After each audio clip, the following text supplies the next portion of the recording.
Verdade, imparcialidade. Começa agora o programa A Hora da Verdade. A apresentação Carlos Frederico Gomes. Olá, amigo assinante, estamos iniciando mais um programa A Hora da Verdade na sua TV+, canal 15 da Multiplay, e na sua TV Litoral, canal 5 da NET. Eu estou impressionado como os políticos brasileiros se reinventam de todas as formas. Durante muito tempo eu passei ouvindo, inclusive políticos e pessoas que queriam o bem-estar dessa nação, o bem-estar desse país, né, que diziam que as pessoas não aguentavam mais tanta impunidade, inclusive pessoas do PT, quando falavam do Paulo Maluf, né, quando falavam de figuras da direita que governavam, eles estavam na oposição na época, eles diziam que não pode um país ser assaltado, ou um cidadão ser morto e passar 30, 40 anos para ver um julgamento.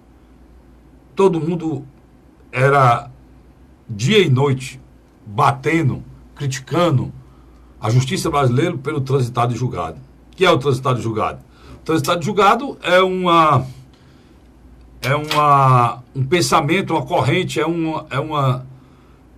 é mais uma tese e um pensamento de quem fez a Constituição brasileira, da Constituição Cidadã de 88, na realidade, em respeito à presunção da inocência. A nossa Constituição, o transitado e julgado, na realidade, tão enraizado, tão respeitado e tão enaltecido, nada mais é do que a consequência de uma Constituição que tem como norte a presunção da inocência, ou seja, qualquer pessoa só será condenado depois de todos os recursos forem transitados e julgados. E isso criou no Brasil, sabe o quê? Um bicho terrível que levou o que a gente vive hoje, ou seja, esse estado de impunidade. Esse Estado brasileiro que todo mundo sabe que pode matar, pode roubar, pode estuprar, pode fazer e desfazer e não vai dar em coisa nenhuma, para falar uma linguagem mais fácil e mais popular. Não dá em nada, não dá em coisa nenhuma. E isso fez com que o nosso país seja essa nação sem rumo, desgovernada, injusta que ela é hoje. Num dado momento, no ano passado, o Supremo Tribunal Federal, que faz um dia uma coisa boa e outro dia uma coisa ruim, outro dia outra coisa ruim, no outro dia outra coisa ruim, e depois toma uma decisão para a sociedade, na realidade ele toma 4 ou 5 decisões que prejudicam a sociedade e uma em favor da sociedade. Ele tomou uma em favor da sociedade, que foi acabar com o transitado julgado. No sentido de que não acabou. O réu, ele continua só tendo todas as possibilidades de recurso, só que ele vai preso na segunda instância.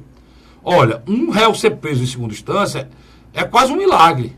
Por quê? Porque demora muito tempo. Demora tempo demais. Quem detonou desse processo chama Juiz Moro. Foi o único juiz na justiça brasileira que julga o processo com a celeridade necessária. É o único, mais ninguém. Né? E para não dizer que teve outro, é o juiz Bretas lá do Rio que está condenando o senhor Sérgio Cabral. São esses dois juízes. E se notabilizaram como juízes e estão cumprindo com a obrigação dele de acordo com o que tem chegado, os processos têm chegado em suas mãos. Pois é. E tem gente que mata uma pessoa, passa 15 anos para ir para o primeiro julgamento. Muitas vezes prescreve o crime. O crime pelo primeiro julgamento, sim, porque ele é julgado, muitas vezes se consegue o segundo julgamento e depois tem recurso para depois ir para a segunda instância, e na segunda instância tem recurso, em cima da segunda instância, depois tem um julgamento, depois tem recurso e para o Superior Tribunal de Justiça, e depois do Superior Tribunal de Justiça, já a terceira instância, tem a quarta instância. Nós somos o único país do mundo que tem a quarta instância.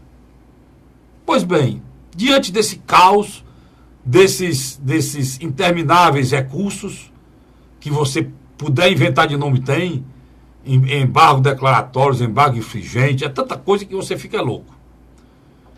Mas depois de passar toda essa situação e constatarem que no Brasil não tinha justiça, o condenado, ou o réu, ou a pessoa que fez o malefício, fez o mal, matou uma pessoa, estuprou, roubou, assaltou, ela não se preocupava em provar sua inocência ou receber uma punição de acordo com o crime que ela cometeu. Ela tinha certeza da impunidade, porque ela contratava uma banca de advogado e nunca seria preso por conta do transitado julgado. Que o processo nunca terminava e os bons advogados não é o que torna a pessoa inocente ou dá uma pena menor para ele. Os bons advogados é o que consegue protelar o processo até ele chegar numa coisa terrível, que é a prescrição. E acabou. Prescreveu, acabou. Não tem mais pena, não tem mais inquérito, não tem mais nada. É o que fazem aqui sempre. O Paulo Maluf foi mestre nisso a vida toda. É tanto que ele, se descesse em São Paulo, era preso, se descesse em Paris, era preso, se descesse em Nova York, era preso. No Brasil, livre e solto. Só foi preso por conta da decisão que o Supremo Tribunal Federal tomou de que, após a segunda instância e dos recursos que, depois do julgamento da segunda instância, ou seja, depois de ser julgado, tem que aguardar o julgamento dos recursos, aí a pessoa poderia ser presa. O que é que aconteceu? Esse julgamento foi 6-5, cara. Ou seja, teve que ter o voto do presidente do Supremo. Foi votado no ano passado. Mas foi decidido. Simplesmente agora, todo mundo, de uma maneira louca, está dizendo que é um erro, que estão perseguindo Lula, que estão acabando a democracia, que no Brasil é a ditadura da justiça, que o Brasil não é mais republicano, que as pessoas não têm direito de defesa. E eu pergunto, vamos aqui, o Lula é o quê? O Lula é condenado em 2 instâncias, né? Você imagina que o Eduardo Cunha está preso, né? O Eduardo Cunha está preso há bem um ano, tá? Um ano, mais de um ano. O Eduardo Cunha tem alguma condenação? Nenhuma. Não foi julgado nenhuma vez. Ele está lá com uma prisão preventiva. Imoral, por sinal. O senhor Marcelo Odebrecht passou, foi quase 2 anos com prisão preventiva. Sem julgamento. O Maluf está preso com prisão preventiva. Tem um julgamento, não, mas parece que houve a condenação. O Maluf foi uma condenação, o julgamento rolou muito tempo. Mas tinha vários outros presos com prisão preventiva. Teve um que conseguiu as garantias individuais e, alegando as tais garantias individuais, uma nova vara que foi criada para soltar bandido lá em Brasília, decidiu soltar os irmãos Joesley e Wesley. Soltaram agora. Estavam presos de forma ilegal, porque era prisão preventiva. Então, se os vassalos do Lula, os vassalos que roubaram com Lula, foram presos com prisão preventiva, o Lula não pode ser preso já estando condenado em segunda instância? Homem, se vocês me convencerem disso, eu tenho que ir embora desse país. Sabe o que aconteceu nos últimos dias? Até o gabinete da presidente do Supremo Tribunal foi invadido pela Gleisi Hoffmann, pelo Lewandowski e pelas figuras do PT. Essa semana, no Congresso Nacional, era desfile na tribuna, a Gleisi Hoffmann dizendo no final, lá no Senado, que se o Lula for preso, o PT não vai aceitar isso passivamente, ou seja, ameaçou. Não vai aceitar passivamente. Se não aceita passivamente, vai ter alguns. O Lula disse que ele era um bom democrata, sabia fazer o jogo democrático, mas não sabia pegar em armas. Ou seja, ele lembrou que alguém pode pegar por ele. A deputada Jandira Fegali chegou ao extremo de defender o Michel Temer, dizendo que o ministro Barroso está extrapolando a função dele até quando ele está julgando o Temer, para usar a figura do Temer para criticar o judiciário que nega julgar novamente uma coisa que já foi julgada, que é a questão da prisão em segunda instância. Por quê? Por que tem que julgar de novo isso? Porque vai ser preso um cidadão diferente.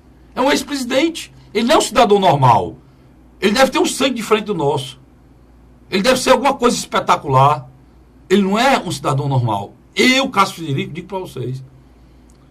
Eu queria que ele não fosse preso e queria que ele fosse candidato. E que o povo brasileiro, entendendo que o presidente Lula fez muito pelo país, muita coisa boa pelo país, e ao mesmo tempo levou o país a uma crise sem precedentes que trouxe muita coisa ruim para o país, muita coisa ruim mesmo,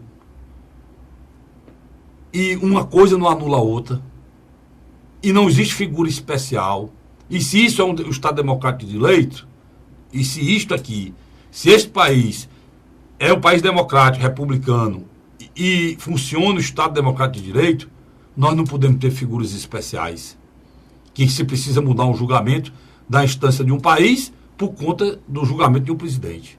Se isso acontecer, é melhor a gente ir embora daqui. Nada contra o presidente Lula. Eu só acho que o PT, algumas figuras do PT, não deviam fazer isso com esse país. Mas eles estão fazendo muita coisa contra esse país.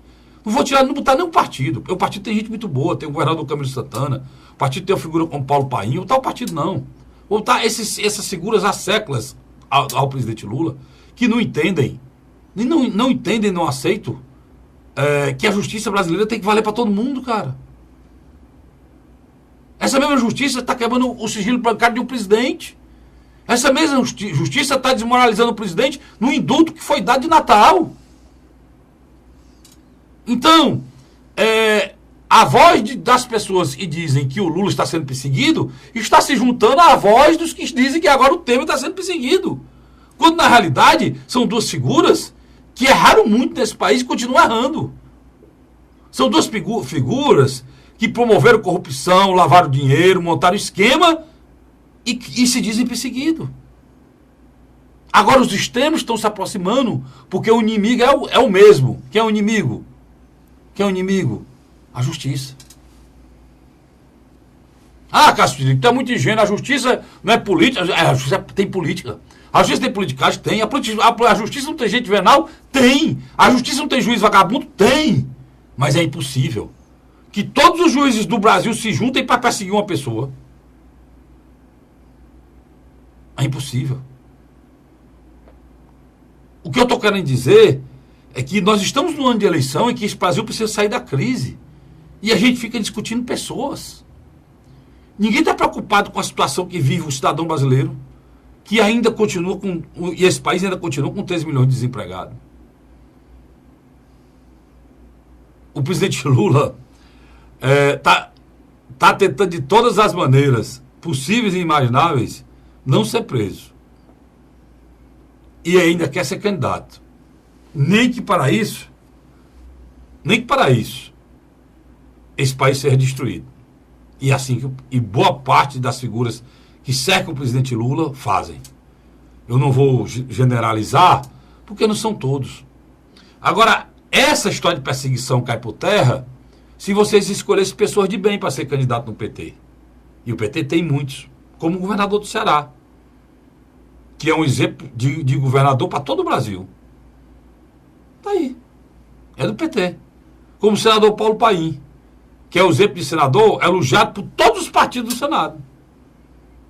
Mas que não servem para essas pessoas. Porque esses caras estão longe dos esquemas formados a nível nacional. Esses caras não fazem parte das estruturas, dos esquemas montados a nível nacional, que eles não vão deixar de fazer. Mesma coisa em relação ao senhor Michel Temer. No partido dele tem figuras espetaculares de escola, como Jarbas Vasconcelos, de Pernambuco. É do PMDB, mas tratado como inimigo. Homens de bem, como Pedro Simão, não tem um pingo de altivez dentro do PMDB. Então, para encerrar, eu só quero dizer o seguinte: com toda a crise que a gente passou, com tudo que foi feito nesse país, parece que o nosso caminho, o nosso destino é igual ao da Itália. Ninguém aprendeu nada. Coisa nenhuma. Nós temos a tristeza de ouvir figuras como a Gleice Hoffmann falando em justiça, falando de justiça para o homem que montou o maior esquema de corrupção do mundo. E falando de justiça. falando em justiça para inocentar um condenado. Está difícil. Não é que os valores estão inversos, não. Não existe mais nem valor. Não existe, não, o valor ideal, caráter, dignidade, isso nem se fala mais. Nem se fala mais. O que vale hoje é a opinião de um contra o outro. As pessoas lá repetem aquela estratégia do Joseph Goebbels, que era o ministro da imprensa de Adolf Hitler no nazismo, e que dizia, repito a mentira 1000 vezes, que ela virou verdade. É a estratégia petista hoje. Desculpe, a estratégia dos seguidores do Lula hoje. É um mantra, né? É um mantra repetido várias vezes. Infelizmente, a gente tem que aguentar. Tá certo? Mas a gente espera que alguém nesse país entenda que não dá para continuar. Né? A gente precisa sair disso e tocar o país para frente. Não dá para continuar com isso, não. E a saída disso é que essa novela tenha fim, com julgamento e quando tiver que acontecer. Que inocentem na justiça. Mas não que mudem a justiça para diretamente atender uma pessoa. Aí é pequenez. Não é o Supremo se apequenar, não. É o país inteiro se apequenar, né, diante de um brasileiro. A justiça é para todos. Não pode ser feito só para um. É por isso, Luiz, eu não tenho esperança, eu sou bem sincero, eu não tenho esperança nenhuma da gente sair desse buraco com esse tipo de coisa que acontece. O que vem acontecendo nesses últimos dias aí no Congresso Nacional é revoltante. Pessoas do PCdoB, e do PT defendendo o Michel Temer. Porque sacaram que a justiça está atingindo o Lula e ele. Aí começaram a criar um movimento contra a justiça, como se eles fossem... O inimigo do meu inimigo é meu amigo. Pronto, é isso aí. O inimigo do meu inimigo é meu amigo. É essa a lógica que eles estão usando. E eu fiquei assim de boca aberta. Como é que pode isso, cara? Tudo é possível aqui. Tudo é possível. Existe o golpista bom e o golpista ruim, né? O PT está criando essa nomenclatura do golpista ruim e o golpista bom. É um povo que é da esquerda e só toma atitude de direita, né? O Carlos Frederico, o ex-presidente Luiz Inácio Lula da Silva, quando foi assumir a Casa Civil, em 2016, a justiça não permitiu. O juiz Moro, um dia antes, tinha jogado os áudios, na qual havia a gravação, ele negociando a ida dele da Casa Civil para ter fórum privilegiado. Outro momento que o Lula também teve um choque de realidade foi quando Dilma Rousseff foi afastado pela Câmara. E aí houve um ato simbólico, que no meio da discussão lá disseram: Lula, você vai seguir com a gente para o restaurante? Ele disse: não, eu vou para minha casa. Ali eu também acho que o Lula teve um choque de realidade muito profundo. Quando a Polícia Federal esteve no apartamento dele e descobriu que o apartamento, que no lugar de um andar, que tinha 2 apartamentos, um pertencendo a ele e o outro de outro inquilino, descobriu que era só um. Aquele dia que ele foi depor na Polícia Federal, ele não só foi depor, mas como ele viu também outro processo também se abrindo contra ele. E eu acredito que depois do dia 24 de janeiro, Lula literalmente compreendeu que não tem para onde correr mais não. Esse calvário dele está chegando ao fim. Esse discurso que eleição sem Lula é golpe, que o país vai implodir se o Lula for preso, isso é balela. Na hora que o Lula for preso e a partir das 6, 7 horas ele estiver se preparando para dormir, o Brasil vai continuar funcionando, Carlos Frederico. Do mesmo jeito. Não para. Não parou até hoje com coisa muito pior. O que a gente tem que parar é só discutir uma figura. Isso aqui é inaceitável. Né? Está aqui, o ex-senador delator Delcídio do Amaral afirmou nessa quarta-feira passada ao juiz Sérgio Moro que o sítio de Atibaia, outro processo está para ser julgado. Já vai ser julgado. Lembre só o objeto das ações penais em que Lula é réu. Só o telespectador, só uma coisa. o Lula já foi... Ele foi julgado pelo apartamento. Pelo Triplex. Pelo Triplex. Agora, já é esse julgamento é outro processo sobre o sítio. E o Delcídio disse isso ontem, quarta-feira, disse ontem, que disse ao juiz Sérgio Moro que o sítio sempre foi do Lula. Todo mundo sabia que era do Lula. Essa brincadeira de dizer que as coisas não é dele. Né? Uhum. Pois é. Delcídio confirmou o conteúdo de seu acordo de colaboração primária e depoimento que prestou anteriormente. Ele voltou a dizer que o pecuarista José Carlos Mulher, amigo de Lula, afirmava ser responsável pelas reformas no sítio. Também relatou que era recorrente pessoas do PT, como o ex-governador Mato Grosso, Zeca do PT, dizerem que iria passar o final de semana no sítio do Lula. Então acabou-se, cara. Isso aqui é mais do que evidente. Agora, aí as figuras do PT, eles ofendem a inteligência do povo brasileiro. Ofendem a si mesmo também. Não, eles ofendem a inteligência da cidadania. Pode ser que o Lula é bom, que ele é gente boa, que ele fez o ProUni, que ele fez o Bolsa Família, que ele fez tudo isso, fez, mas também ele montou o maior esquema de corrupção do Brasil. Se você é uma pessoa séria decente, você não pode dizer que é amigo, que tá certo isso, cara. Por que a sua justiça vale para um e não vale para outro? Você tem uma figura... A sua visão de justiça, eu acho engraçado, tem alguns políticos interessantes. Eles chegam no município, tá lá o prefeito, montou um esquema, botou os empregados dele, botou os parentes, montou um esquema de dinheiro, ele vai pro palanque, chama o Lula de ladrão, chama o prefeito de ladrão. E ao mesmo tempo, diz que estão perseguindo o Lula. Como é que pode isso, ô Luiz? Como é que diabo de visão é essa que a minha justiça é de acordo com as minhas conveniências? E o mais interessante, Carlos Frederico, é o grau de loucura. Eu cheguei para E até isso serve até para os presidenciáveis. Serve para o Ciro também, que eu estou dizendo aqui. Na hora que você diz, olha, eu ajudei o Lula e tal, aí você especifica. O que foi que você ajudou? Isso. Você tem que especificar.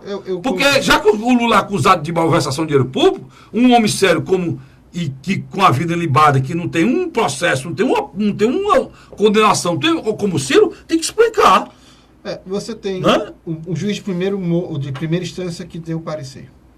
Você teve 3 juízes de segunda instância que deram um parecer. E você teve 5 juízes de uma alta corte brasileira, menor do que só mesmo o Supremo, que também colaborou com as cortes anterior. Quer dizer, uma conspiração, quer dizer, todo o sistema judiciário... Vamos aqui. Fachin, pronto. Fachin entrou quando? Foi o último ministro, penúltimo ministro a entrar, não foi? Exatamente. Indicado pela Dilma e pelo Lula. O Fachin negou o habeas corpus preventivo do Lula, mano. Aí o Lula está pedindo aqui agora, a defesa do ex-presidente Lula pediu agora, quarta-feira, ontem de novo, ao ministro Edson Fachin, que leve diretamente ao plenário da corte um recurso que busca evitar a prisão do petista após o esgotamento dos recursos da segunda instância. Os advogados chegam a mencionar a eminente prisão de Lula e citam notícias de que ela se dará no dia 26 desse mês, de março, quando seus embargos de declaração, aquela rumo de recurso que eu digo para vocês, está falando aqui, serão julgados no Tribunal Regional Federal da 4ª Região, lá em Porto Alegre. Condenado em segunda instância, no chamado processo do Triplex, da Operação Lava Jato, Lula pode começar a cumprir a pena de 12 anos e 1 mês depois do julgamento do recurso lá no Tribunal Regional Federal da 4ª Região, o que ainda não tem data para acontecer. Mais cedo, o advogado de Sepúlveda Pertence, entrega a defesa do ex-presidente, teve a reunião com a presidente do Supremo Tribunal Federal, Carmen Lúcia, sobre o recurso de Lula. Depois de encontro, Pertence disse que a defesa tomaria providência para tentar apressar o julgamento do habeas corpus preventivo. Pronto. A defesa solicita Fachin, o ministro que a Dilma botou, primeiramente que reconsidere a decisão dada em caráter liminar temporário pelo magistrado no começo de fevereiro, quando negou o recurso à defesa. Outro detalhe aí. Então, o Fachin já negou. Você acha... Outro detalhe aí, só para lhe colaborar. Eles pediram que o Lula fosse avisado com 5 dias de antecedência para se preparar para a prisão. Pronto. Nunca vi falar disso na minha vida. Peraí. Então, o que é que acontece aqui? O Fachin, que é ligado a eles, o Fachin, cara, participou de campanha política em cima do palanque do lado do Lula. Da Dilma em 2010. Pedindo voto para Dilma em 2010. Do lado do Lula pedindo voto para Dilma. E eles botaram esse homem no Supremo. Você acha que se esse homem tivesse tivesse a possibilidade de achar qualquer coisa errada, não acharia? E não ia dar o habeas corpus? Sem dúvida. Claro que ia dar, cara. Só teste tem. Claro que ia dar, ele não dá porque não tem como.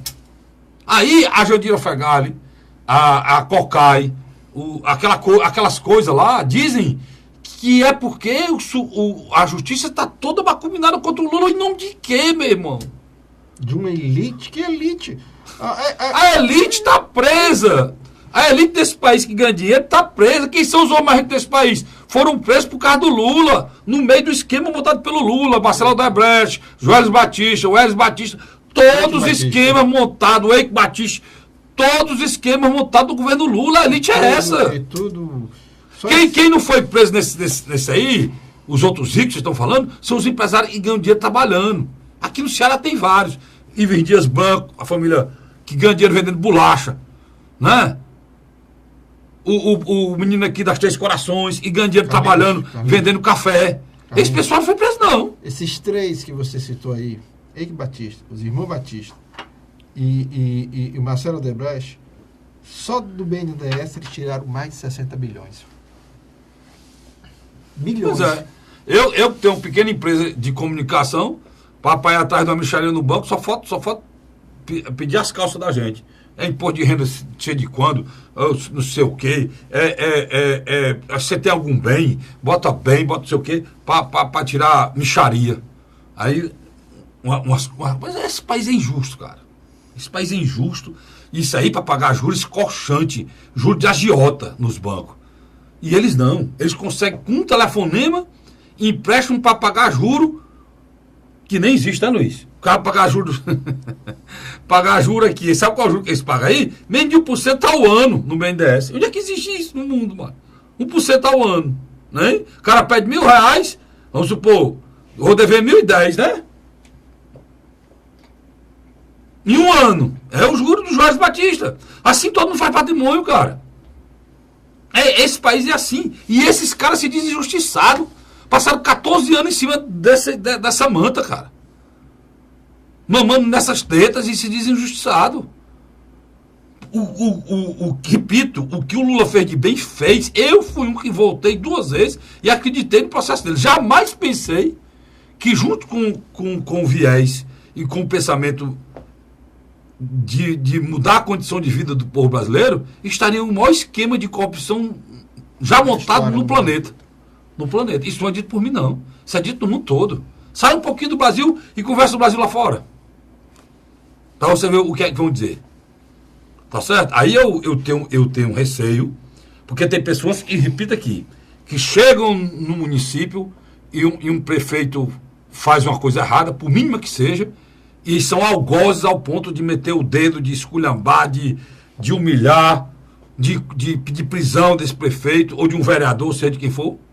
Mas essa mesma pessoa, onde cita os erros comprovados, julgados do presidente Lula, não aceita e diz que é inocente. Aí, meu irmão, não dá para entender esse tipo de 2 pesos, 2 medidas. Não dá para entender esse tipo de atitude, Luiz. 2 pesos, 2 Tudo medidas. bem, cara, se você pensa assim, não aponte o dedo, faz para ninguém. Perfeito. Aí eu concordo com você. Isso é bíblico. É bíblico. Tira a trave do teu olho, bichão. Né? Isso é bíblico. Para tu olhar para os outros. Jesus, lá atrás, há 2018 anos atrás, 2018 não, mas 2000 e poucos anos atrás, 2018 é o dia que ele nasceu, ele disse isso em torno de 32 anos, 33 anos. Há 2000 anos atrás, Jesus ia falar sobre isso, e acontecia, e continua acontecendo. As pessoas apontam o dedo para o outro. E o irmão do lado aqui, o amigão do lado aqui, está julgando um e a esculhambação do lado, e ele defendendo. Né? Não dá. Eu vou para um rápido intervalo, volto já já. Sai daí não, para o segundo bloco do programa, A Hora da Verdade. A Hora da Verdade.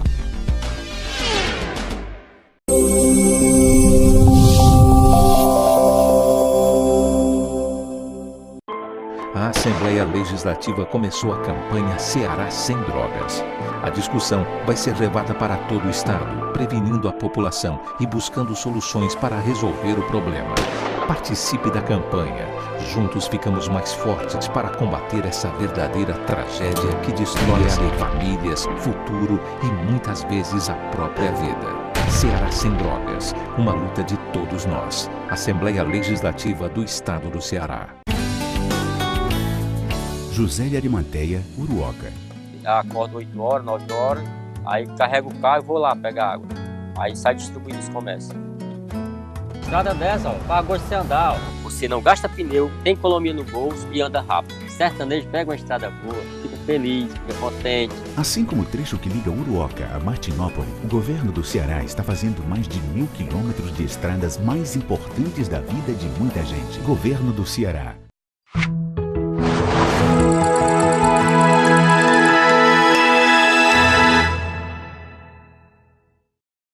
A Hora da Verdade.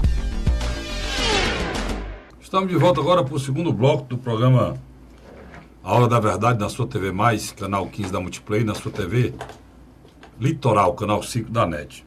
Olha o que esta criatura diz aqui. Preste atenção, escute aí. Eu fui eleito para ser prefeito da cidade de São Paulo e vou ser prefeito por 4 anos sem reeleição, porque sou contra a reeleição. Esta frase foi dita na Rede TV pelo prefeito João Dória, se comprometendo a cumprir seu mandato de prefeito de São Paulo.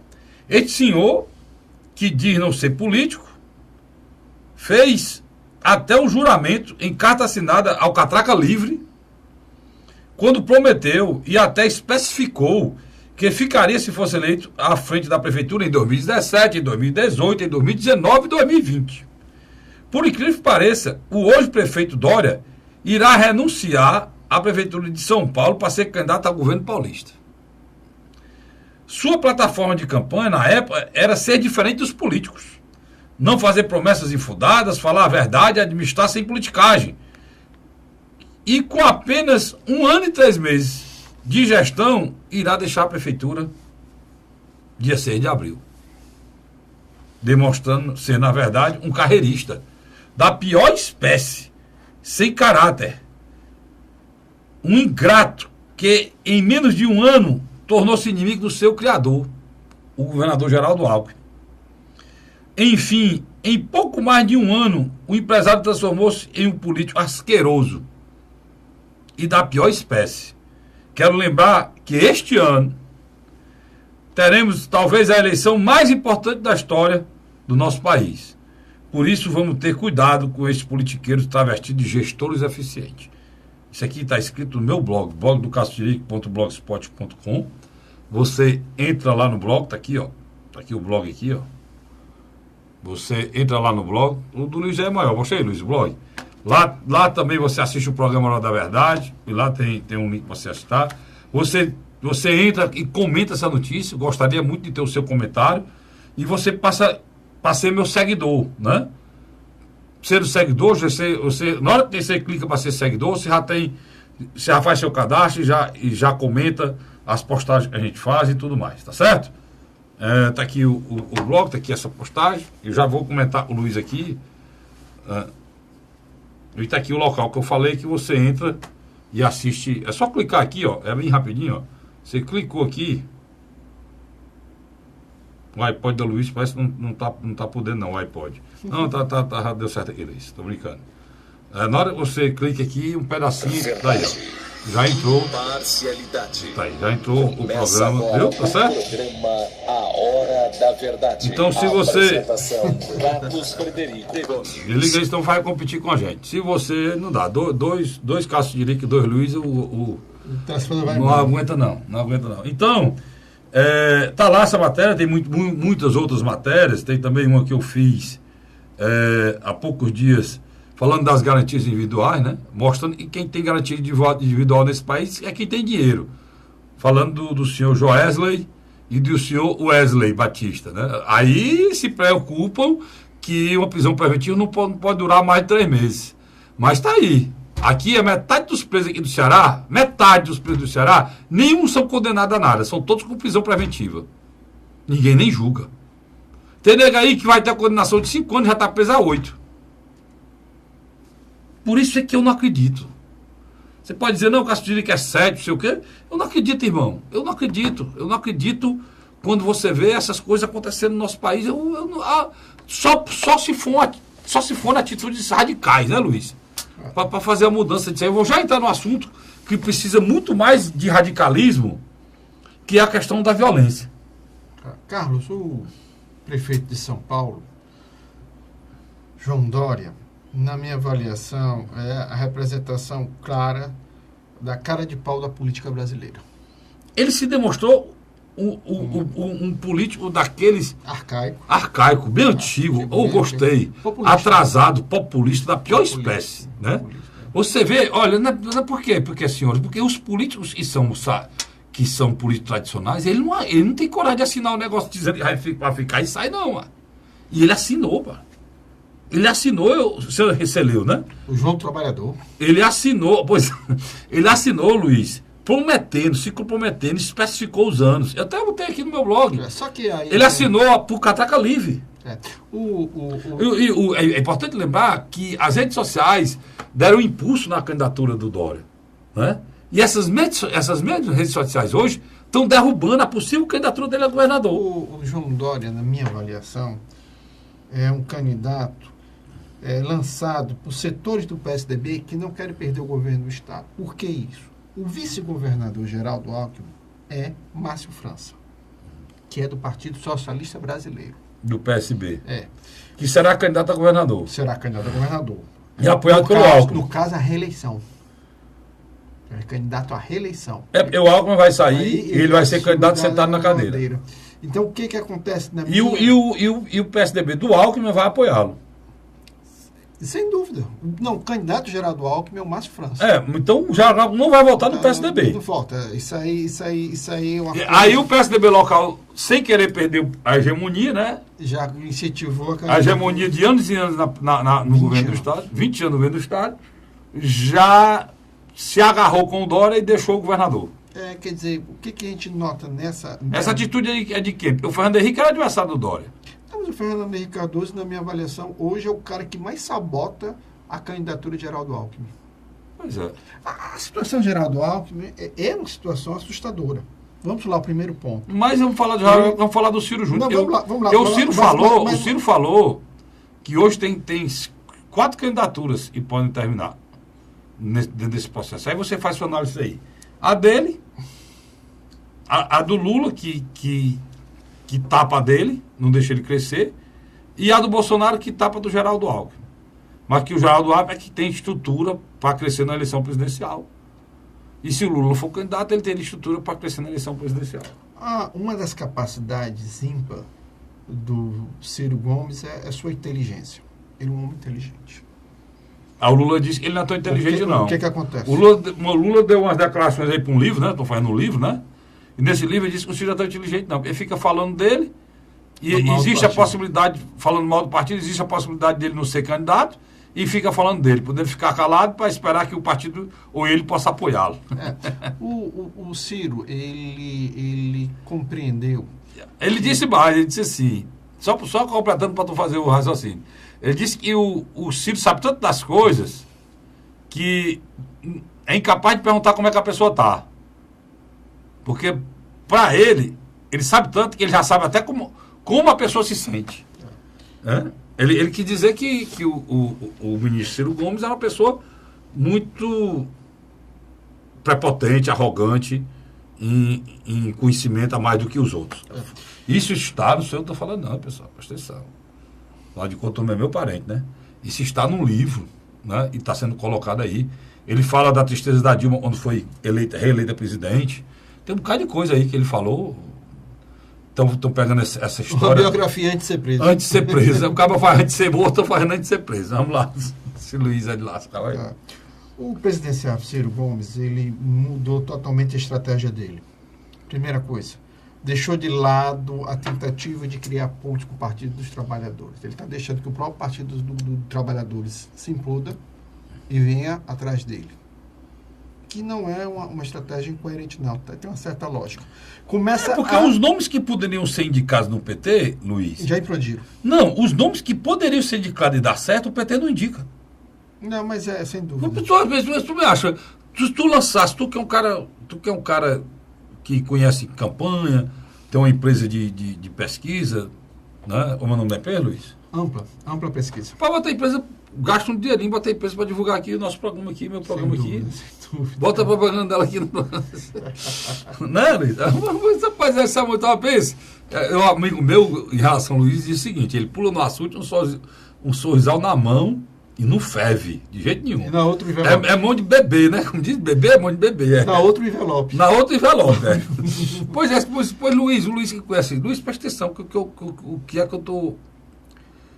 é que eu tô lembrando aqui?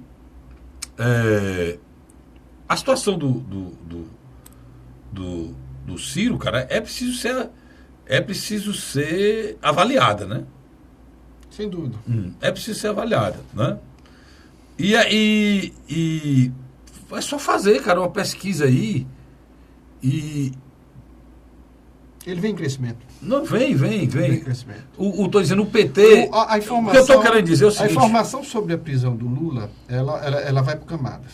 Não, os setores... Eu me lembrei agora que eu tinha dado branco, se eu só lembrar aqui, aí você fala à vontade. Desculpa estar interrompendo várias vezes, né? Eu quero dizer o seguinte... O Lula, cara... Você disse uma coisa aí que me tocou. Você diz, olha... É só o Ciro esperar que o PT vai ficar sem saída e vai apoiá-lo, né? Mas o PT tem nomes, cara. Tem sim.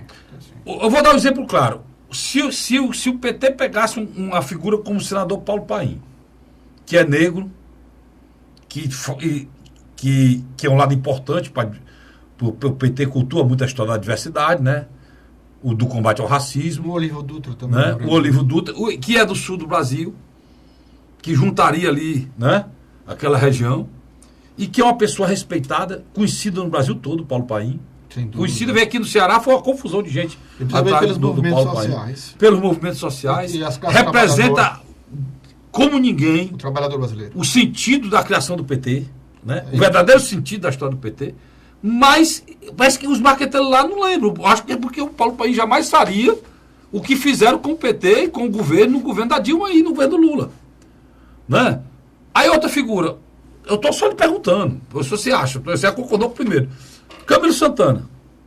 Camilo Santana, macho, é o governador do PT que é governador do estado pobre no 7º ano de seca e que tem o maior investimento do Brasil. É o governador do estado pobre do Nordeste que tem a melhor situação financeira do país. Deixa só, às vezes o telespectador não compreende isso. Então, o Ceará é o único estado do Brasil hoje considerado que tem condições de fazer uma contrapartida, tanto ao investimento via Brasília como via internacional. Nós temos condições de... O Ceará que tem, o estado que tem a maior capacidade de endividamento ainda dos outros. O Ceará, de 100 escolas do Ceará, 77 escolas, de 100 escolas, escolheram as 100 melhores escolas do Brasil. 77 são do Ceará. Mais de 2/3. E esse governador é do PT, mano. Mais de 2/3. Então, eu não aceito, Luiz. Aí você continua daí. Dizer que eles não querem, mas dizer que o PT não tem saída, o PT tem. Eles que não querem. O seu Lula aqui não quer, só quer só ele, né? E pronto, acabou-se. É outra história. O presidenciável Ciro Gomes, ele fez essa mudança de estratégia, sabe que está dialogando agora com o mercado financeiro, ele tem feito algumas pontuações que tenta agradar o mercado financeiro e a classe trabalhadora. Principalmente a questão dos juros, né? Que é algo que atravanca o nosso crescimento econômico. Por outro lado, ele também se volta mais para uma discussão interna nos setores progressistas. Quando ele coloca, vamos acabar com a história que campanha sem Lula é golpe. Não é. A democracia continua. E é necessário nós colocarmos uma candidatura de centro-esquerda no segundo turno. Do outro lado, ele muito inteligente e hábil. Mas ele está certo em dizer isso. Sabe o que o Lula disse aí no livro dele de novo? Que não tem candidato de esquerda sem um PT. Não. Ele tá, o Ciro está não, certo. O Lula disse no livro dele, no livro aí, antes da prisão, que não existe candidatura de esquerda sem um PT. Terminando a avaliação que ele fez do Ciro, ele disse, ele está equivocado, Ciro. Ele não vai para canto nenhum, não. Não tem candidatura de esquerda sem um PT, não. Ele disse aí no livro. Então, como eu estava te falando, a inteligência ímpar do Ciro é impressionante. Ele acredita que, incentivando o embate com Geraldo Alckmin, de alguma maneira ajuda o próprio a se deslocar e a crescer, e a ele também, porque ficaria uma polarização. Só que tem um problema nessa tese, não do Ciro Gomes. O Alckmin não sai do lugar. A herança maldita do Aécio Neves, o processo de São Paulo, que está literalmente... O Ciro discorda disso. Por exemplo, na entrevista que ele deu, quando ele fazer a avaliação da eleição, no dia 8, né? Do lançamento da candidatura dele, ele disse que o Alckmin tinha condição de crescer.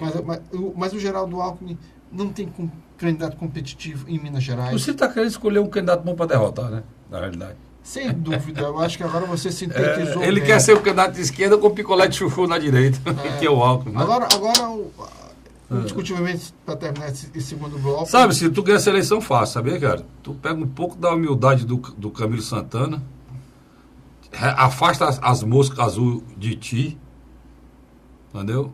Pensa antes de falar e tu ganha a eleição. Vamos lá para o segundo, terceiro bloco. Tá dizendo aqui, é um amigo. Hã?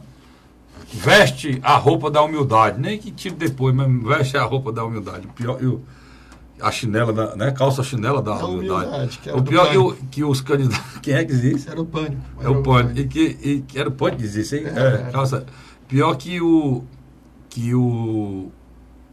político brasileiro, a primeira coisa que ele tinha que fazer para ganhar a eleição é calçar a chinela da humildade. Ser humilde com o povo brasileiro. Não no sentido de ser de pobreza, mas de entendimento de quem é o povo brasileiro. Tirar essa empáfia. Né? Eu não preciso, para ser simpático a você, estar aqui com um sorriso de boca a boca, sorriso de jacaré mentiroso, não. Não precisa disso, não. Basta ser o que eu sou. Agora, quando eu chegar no local, se eu lhe ver, você quer falar comigo, eu falo com você. Passo direto, não se acha que eu não posso perder um minuto para falar com uma pessoa, como os políticos brasileiros onde tem mandato. Né? Vou dizer aqui, eu tenho muita admiração pelo governador Camilo, porque quem teve a oportunidade de se encontrar com ele em qualquer lugar, a coisa mais importante, a impressão que fica é de um homem educado, simples e humilde. Cortês. E por enquanto cortês. Luiz, você foi. E cortês. Isso é carisma, cara. Que é o caráter e o carisma que o povo brasileiro quer hoje. Ao mesmo tempo, um homem de bem, um homem honesto, um homem trabalhador, um cara que se preocupe com o povo que o elegeu. Isso é fundamental. Eu vou para um rápido intervalo e volto já para o terceiro e último bloco do programa Hora da Verdade. Sai daí não. A Hora da Verdade.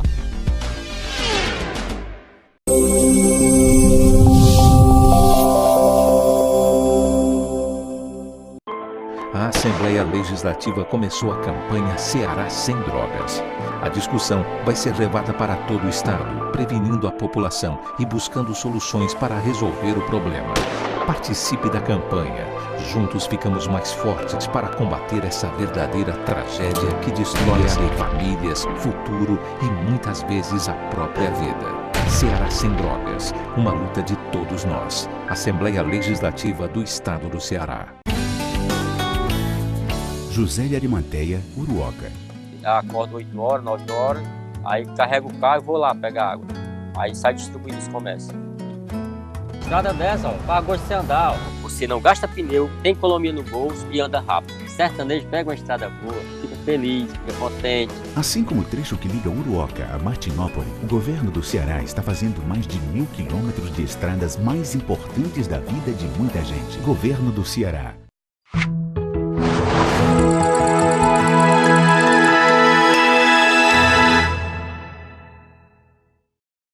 A Hora da Verdade.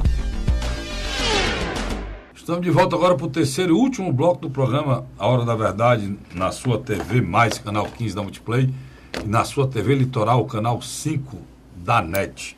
Luiz, e aqui no Ceará, cara, eu estou impressionado com umas rixas e as coisas são... Rapaz, cara, esse ano é um ano de eleição, né? Coincidentemente é um ano de chacina. Será que isso é coincidência, hein, Luiz? É uma discussão que está sendo feita hoje em alguns veículos de comunicação, né? Se há um interesse de que essas chacinas prejudiquem a reeleição do governador. Será que o feio mesmo em política é perder, é? Porque se essa máxima valer, Luiz, vale tudo em política, né? Aí, meu irmão, se eu não vou nem falar o que é que eu penso, Carlos, não. peraí.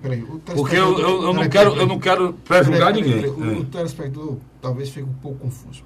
O que o Carlos Frederico está dizendo é o seguinte: existe um problema de violência, ela não é só em Fortaleza, ela é em boa parte das cidades brasileiras. Concorda comigo? Não, isso está mais do que provado. O narcotráfico tem interesse em Fortaleza porque é um estado ponta de lança para a África e para a Europa. Do mesmo jeito que aqui tem o Ocidente no P100 pela distância da Europa, pela distância dos Estados Unidos e da África, do mesmo jeito, quem vende cocaína quer vir para o Ceará por conta dessa distância que o Luiz está falando. Então, o Carlos fez uma colocação que hoje é discutido dos meios de comunicação. Qual?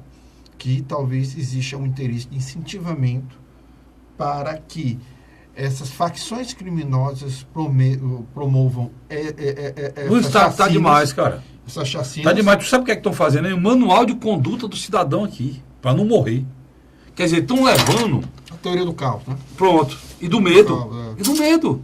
Isso justamente acontece quando? No ano da eleição. Deixa eu só explicar aqui. No ano da eleição. O que é que acontece? Existe um medo real quando aquele se materializa na sua frente. Existe o pânico. Onde não existe aquela pessoa materializada, mas você já sai de casa tão assustado, ou chega em casa tão assustado. O pior, que a internet é um meio espetacular, né? Nesse meu celularzinho aqui, eu tenho tudo da minha vida. Tá meus e-mails, tá tudo na minha vida. Né? Meus e-mails, as coisas da minha empresa, né? O meu trabalho, as minhas propagandas, as minhas gravações, as minhas entrevistas, tá tudo aqui. Meu trabalho como jornalista, como apresentador de televisão, como radialista, tá tudo aqui. Tudo. Mas aqui também, cara... Amplia. Aqui também tem coisas terríveis. Ele amplia. Terríveis. O que era boato de politiqueiro barato, hoje é notícia, cara. Luiz. E nós temos a obrigação de explicar isso. Irmão, o que era boato, hoje é notícia. O que se fazia no interior do estado em eleição de boataria e depois era desmentido, aqui vira notícia.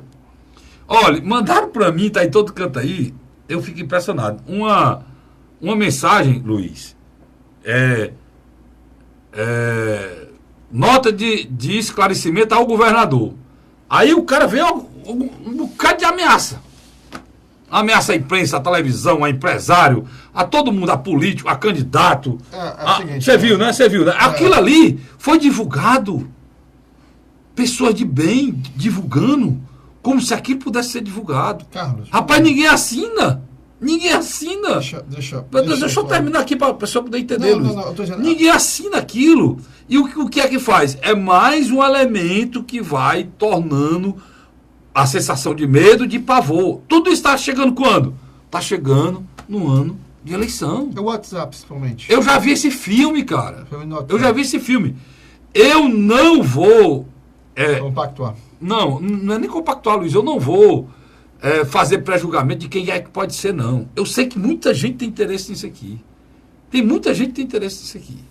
Tá certo? Porque se você for fazer uma avaliação mesmo, até o ano passado, ninguém nem discutia a questão da reeleição do governador, e o governador era muito bem avaliado. Todas as pesquisas, o Luiz acompanha, sabe. Mas tem que se fazer alguma coisa para destruir isso. Né? O que eu não aceito é usar a tragédia, o medo da população cearense por politicagem. E aí eu dou um recado para vocês e tem mandato. Ou vocês que querem ter mandato. Não entrem nisso não, cara. Não entrem nisso não. Não entrem nisso não, porque isso é falta de caráter. Sabe? Política não vale tudo não. E a dignidade vale mais. Vocês vão conseguir chegar em vários cantos sem precisar fazer isso. Tem coisas, e, por exemplo, eu disse na tragédia passada, do Forró do Gago, né, que não podiam apontar o dedo para o governador, que ali não tinha nem como ter culpa nenhuma, que era um negócio privado, né, Luiz? E eu já fiz a crítica agora essa semana, que lá na Gentilândia existe culpado sim. E o secretário de Segurança tem que assumir minha culpa. Por quê, Luiz? Porque era uma praça, cara. Já mudou o cenário mudou. Porque é uma praça. Não precisa. As pessoas de bem, as pessoas que falam a verdade, elas já veem isso claramente. Por que não tinha um Cosmo Damião lá? Aí eu fui procurar saber. Dizem que os próprios alunos Pediram que aqui na praça não tivesse, mas a praça não é da reitoria. Até essa imundície que fazem hoje no Brasil, que o reitor disse que a polícia não pode entrar na universidade. Eu nunca ouvi falar disso na minha vida. E a universidade pública, pior ainda. Né? Mas, lá, tem escrito da praça. Está escrito no chão da praça. Lá. Isso que me disse um tenente da Polícia Militar, que eles pediram para que não tivesse policiamento. Mas, se pedir, aí que eu mandava. Aí está errado. Isso aí está errado. Foi um erro. Mas você promover, ou você ver chacinas acontecendo uma em cima da outra, no ano de eleição, é preocupante. Carlos Frederico, na grande realidade, Carlos Frederico, o que nós estamos assistindo? Há um processo indiscutível de que as facções estão entrando numa guerra por território abertamente. Nós temos essas deduções, que uma parte pode ser só mesmo coincidência, mas outra parte também pode ser um planejamento mais sofisticado, de gente com interesse político, de prejudicar a reeleição do governador. E a gente já sabe que essa turma do crime organizado está se envolvendo na política, né, Luiz? Já foi, inclusive, dito pelo ministro Torquato Jardim, já foi dito pelo ministro Jungmann, né? E principalmente pela questão de que, se for confirmado colocar os aparelhos para impedir o sinal de celular, literalmente, algum desses grupos desaparece. Porque suas principais lideranças já estão presas. Sem um comando, o que vai acontecer? Ou novas lideranças surgem, ou uma briga interna. Então, existe essa questão dessas facções. Agora, o que me chamou a atenção, e talvez você vai concordar comigo. Talvez, mas não é certo, não. O que aconteceu nesse processo da chacina, se você prestar atenção, os setores da oposição permaneceram em silêncio. Deixaram o papel de discussão mais agudo e mais forte com a imprensa. A imprensa é que está fazendo um papel de oposição em alguns aspectos. Luiz, mas nós estamos no ano de eleição mesmo. Eu faço meu programa Hora da Verdade há 11 anos na Rádio Cidade AM 860, de 9 às 10. E eu tenho uma audiência considerável. Tanto que as pessoas falam que o programa é um canhão de audiência. E é mesmo, no horário de 9 às 10, no rádio AM do Ceará, é difícil ter um que tem os índices que a gente tem lá. Mas eu quero dizer uma coisa para vocês. Eu estou cheio de ouvinte novo agora. Ouvinte político, que mente, e diz o nome dele, não sei da onde, não sei das quantas, mora num bairro, às vezes, que nem existe. Tem um doido lá ligando para lá, porque eu não coloco ouvinte no ar, mas tudo que você ligar para lá e disser é anotado no papel e eu leio. E se você mandar 100 WhatsApps para mim, lá para o WhatsApp do grupo, eu leio também. Você não faz falar. E aí, senão o programa é de 1 hora, não tem como. Diário, segunda a sexta. Mas, Luiz, eu estou cheio de ouvintes novos. Nomes que nunca ligaram para lá, estão... qual é a questão? A primeira questão desses ouvintes, e apareceram agora, é imputar que o que está acontecendo é culpa só do governador. Mas aí que está o Chile. Justamente o que eu estou falando aqui, é ano de eleição. Mas é isso que eu quero chegar. Que ponto eu quero chegar? Nós não vamos levar a discussão para o púlpito da Assembleia, da Câmara Federal ou da Câmara Municipal de Fortaleza. Mas nós podemos jogar esse debate nos blogs dos jornalistas, nas homepages das principais emissoras de televisão ou nos programas policiais. Se cria uma pressão. Então, eu acho que o governador Camilo Santana, nesse aspecto, ao pouco está compreendendo que existe uma manobra de transformar a discussão midiática negativa em relação ao próprio, tanto que você nota que as principais lideranças de oposição não foram questionar o governador e o secretário André Costa. O próprio capitão Wagner, nessa semana mesmo, que está terminando, mudou de posição. Já se colocou à disposição para ajudar o próprio governador. Eu acho que isso é que eu espero, inclusive do capitão. Né? Não espero do capitão outra coisa além disso, não. Né? E mais ainda do senador Tasso Gereissati. Viu, senador? Porque eu vou lembrar os dois. Esse programa tem esse nome aqui, não é por outra coisa, não. Ele fala a verdade. Eu vou lembrar os dois. difícil, o capitão assiste, o capitão cara humilde, gente boa. O senador Tasso é muito importante, não assiste não. Mas pode ser que alguém diga para ele. Olha, vou lembrar os dois. O governador Cid Gomes, na plataforma de eleição dele, ele usou a violência. E montou estrutura. 2006. E montou estrutura na própria campanha de promessa do Ronda do Quarteirão. Que foi o que aconteceu? Ele foi eleito governador, foi um grande governador, mas saiu com uma frustração enorme. A violência no governo dele cresceu como nunca.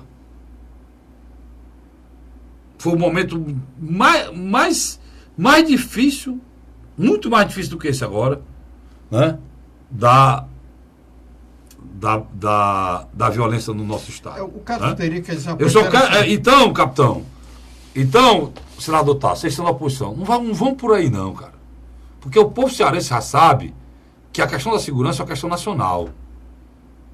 Se você está dizendo que o capitão já disse e quer ajudar, aí ele não só ganha o respeito da população, como mostra que ele é uma pessoa digna. Né? E dignidade é o que o cidadão brasileiro hoje está atrás.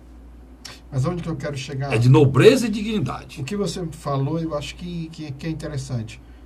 Pela experiência que eles já tiveram de embates, as oposições, o que eles estão deixando?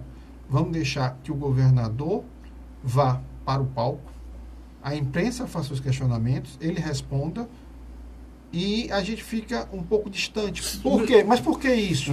É como você falou da campanha de 2006.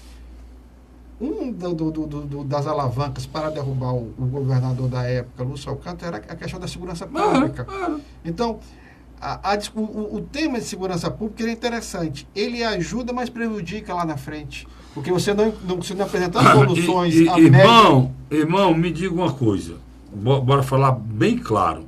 O que é que pode ser feito na segurança pública pelo governador do estado que não foi feito ainda? É uma grande verdade isso. Comprou carro, deu aumento, resolveu o problema do salário, deu as promoções dos alunos, uniu a tropa. Aumentou a tropa hoje é do lado dele. Todo mundo gosta dele na tropa. Brigou com a tropa? Não. Falta alguma coisa? O comandante da Polícia Militar no meu programa disse o seguinte: olha, o governador Camilo Santana fez tudo possível pela Polícia Militar do Estado de Ceará. Se a segurança não der certo, a culpa não é dele. Palavras do comandante da Polícia Militar do Estado de Ceará. Então, se vocês me disserem o que é que falta fazer, né? O que é que vocês fariam, o que ele não está fazendo, eu não sei. Luiz, infelizmente, acabou o tempo. Né? Mas o debate, eu acho que é esse mesmo. É um debate propositivo. É muito feliz você dizer que os dois pré-candidatos a governadores não estão embarcando nessa, né? Deixa para os outros aí embarcarem. Mas é natural. Você, assinante, obrigado pela audiência, obrigado pelo carinho. Eu volto na próxima semana, se Deus quiser, mais um programa Hora da Verdade. Até lá.